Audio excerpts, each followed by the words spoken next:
Ciamis, kota 1000 situs.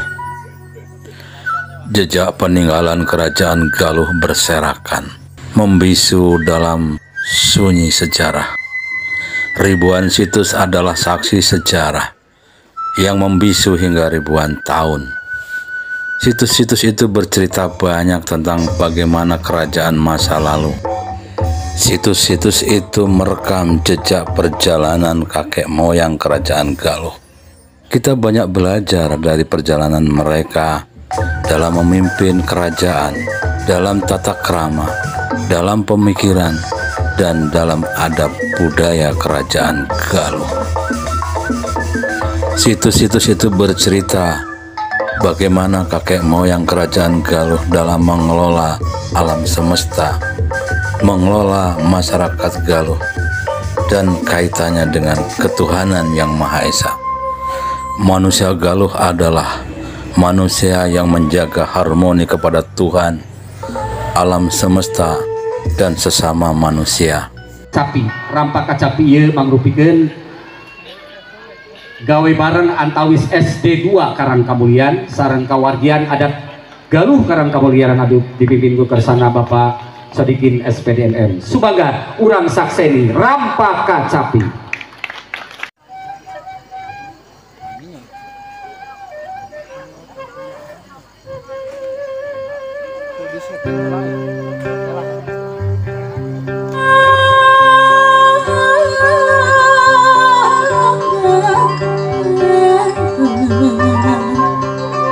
Maha hemat,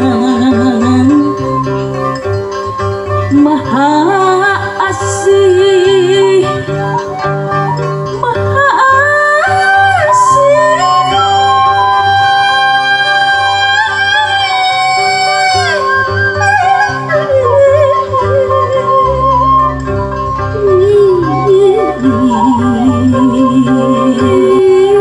Pangeran Iwalti Allah, taya deui Pangeran Iwalti Allah.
Terima kasih atas kerjasama selama ini. Atau objek yang diduga situs, baik itu berbentuk keramat, lingga, penemuan lingga, arca, dan sebagainya, patilasan. Ini ada 1218. Luas Kabupaten Ciamis. Sudah selesai, berarti itu Pak 6 kegiatan kami yang kami nilai bisa menjadi inovasi budaya di Kabupaten Ciamis. Selanjutnya mohon perkenan Pak Wakil untuk meluncing buku, kemudian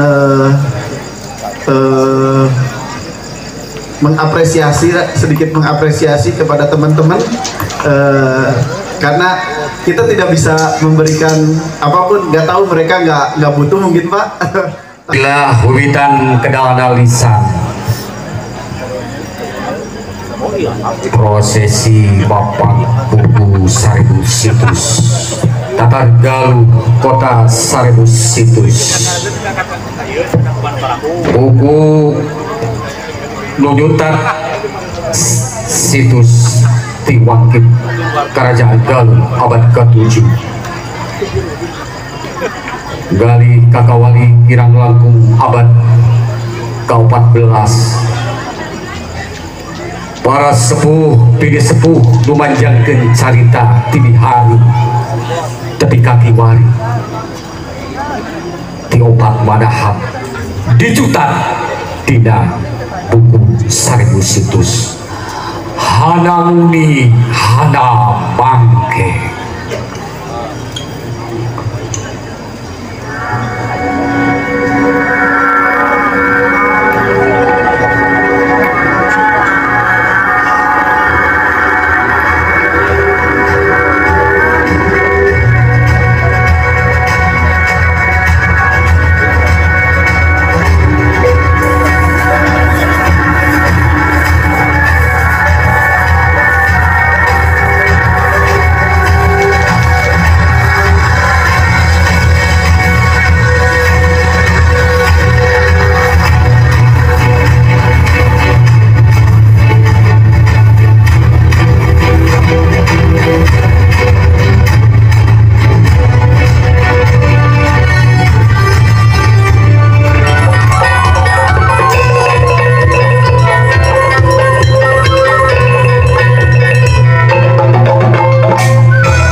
penggiat budaya, pamong budaya sepados ka panggung sadayana. Buku Tatar Galuh 1000 situs hanyalah salah satu alat kita untuk mengenal kembali, menelisik kembali keberadaan situs-situs yang ada di Kerajaan Galuh. Melalui buku yang dikumpulkan oleh para penggiat budaya ini, kita banyak belajar, kita bisa berpikir dan meneliti bagaimana keluhuran budaya yang diturunkan oleh kakek moyang Kerajaan Galuh. Kita jangan bangga mengaku keturunan Galuh. Kita jangan bangga dengan nama Galuh kalau kita sendiri ternyata tak mampu mengamalkan kemuliaan nilai-nilai kegaluhan yang diwariskan oleh para pendiri Kerajaan Galuh. Yang menarik adalah kalau kita berbicara situs-situs, ternyata ada jejak Islam di Kerajaan Galuh ini. Mengapa orang-orang Galuh begitu mudah menerima Islam di tanah kerajaan ini? Islam bukan agama yang asing bagi orang-orang Galuh. Karena jauh sebelum Islam lahir, orang-orang Galuh mempunyai monoteisme yang tinggi.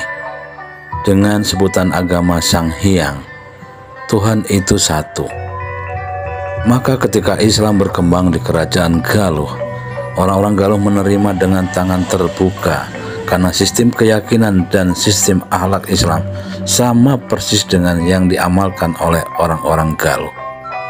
Monoteisme orang Galuh adalah tauhid dalam Islam. Sistem tauhid inilah yang menyatukan orang-orang Islam dengan orang-orang Galuh. Maka tidak heran Islam begitu mudah diterima oleh orang-orang Galuh. Di setiap jengkal Kerajaan Galuh ada penyebar Islam yang mengenalkan bagaimana ajaran Islam dan ajaran Galuh bersenyawa, bersatu padu membangun peradaban baru di tanah Kerajaan Galuh. Tanggapannya Pak acara ini Pak? Alhamdulillah hari ini kita bisa melaksanakan gelar inovasi budaya tahun 2022. Ini sengaja kami laksanakan sebagai bentuk perlindungan terhadap situs, kemudian pengelolaan budaya yang dikolaborasikan dengan globalisasi dan IT, sehingga budaya itu tetap terpelihara dan tidak ketinggalan zaman. Terus setelah untuk pemikiran buku launching ini, yang selanjutnya gimana Pak untuk 1000 situsnya? Mau dilanjut? Ini merupakan langkah awal kita mengidentifikasi objek yang diduga situs, untuk kemudian kita akan kelola situs-situs tersebut dengan menggunakan barcode, di mana di dalamnya terdapat deskripsi, kemudian kita akan linkkan dengan Galuh virtual. Kemudian untuk langkah selanjutnya kita juga menyeleksi situs-situs ini untuk diverifikasi kembali sehingga kevalidannya bisa dipertanggungjawabkan. Kemudian kita meyakini masih banyak desa-desa yang memiliki situs-situs yang belum terdaftar. Begitu diharapkan para kepala desa, para masyarakat yang ketika membaca buku ini merasa bahwa situs di daerahnya belum terdaftar, segera melapor ke kami untuk diterbitkan buku edisi revisinya. Untuk harapan dan pesannya gimana Pak? Ya, harapannya tadi semua unsur masyarakat dapat menjaga, memelihara, mengamankan objek-objek yang dianggap situs bagi kita. Kesannya alhamdulillah kita bangga, terutama saya ucapkan terima kasih ke 30 penggiat budaya yang tanpa lelah mengumpulkan 1218 situs. Itu bukan hal yang mudah.